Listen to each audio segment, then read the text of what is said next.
Nah, semua orang bisa memberi, tetapi tidak semua pemberian itu mengandung kasih. Ada yang memberi karena mengharapkan imbalan, ada juga yang memberi untuk mendapat pujian, dan ada juga yang memberi karena merasa berkelebihan, dan ada pula yang memberi karena terpaksa. Nah, niat seperti itulah yang dikoreksi oleh Rasul Paulus dalam 2 Korintus ini. Nah, hamba Tuhan yang sama dikasihi Tuhan, surat 2 Korintus ini ditulis Paulus kepada jemaat di Korintus untuk mengingatkan janji mereka yang ingin memberi sumbangan dana bagi jemaat di Yerusalem yang saat itu sedang dalam kekurangan dana.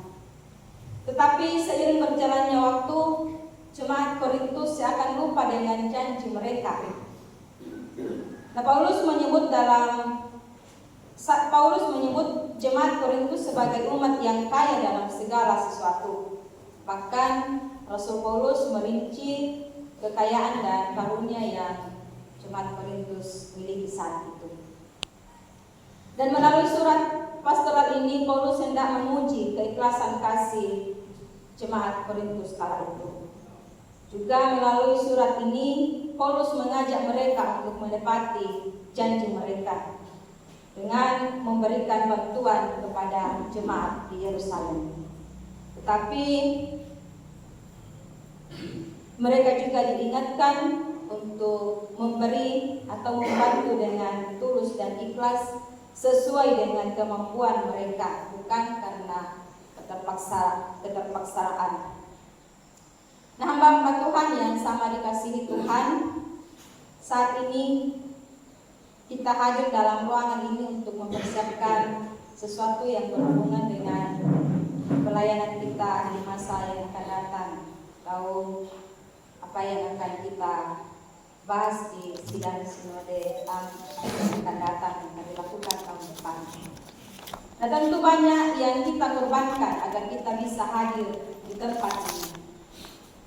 Dan juga dalam sepanjang tahun yang akan kita hadapi ini ada banyak kegiatan yang akan kita lakukan yang tentu membutuhkan pengorbanan yang besar, mengorbankan waktu, mengorbankan materi, juga tenaga dan pikiran.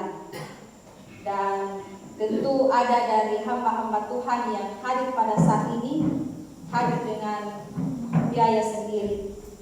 Dan juga tidak dipungkiri bahwa ada jemaat yang tidak hadir karena alasan biaya perjalanan.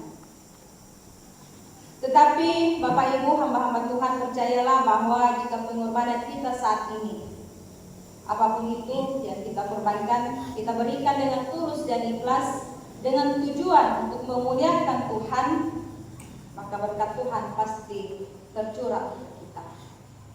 Nah, karena itu mari saling membantu satu sama lain, serta mari memberikan pelayanan yang terbaik dengan kasih. Jangan takut, juga jangan khawatir, dan jangan cemas menjalani kehidupan, baik kehidupan pekerjaan maupun pelayanan, baik bagi jemaat ataupun masyarakat, meskipun mungkin kita juga sementara mengalami keterbatasan. Tetapi percayalah bahwa apapun keadaan kita, ketika kita melakukannya dengan tulus dan ikhlas, Tuhan pasti selalu menyertai kita.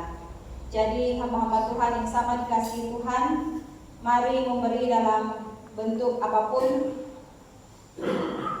Itu bukan apapun itu yang kita berikan, berikanlah bukan untuk mendapat pujian dan juga untuk menerima imbalan, tetapi berilah itu semata-mata untuk kemuliaan Tuhan. Dan ketika kita memberi dengan tujuan untuk memuji Tuhan, maka di saat itulah berkat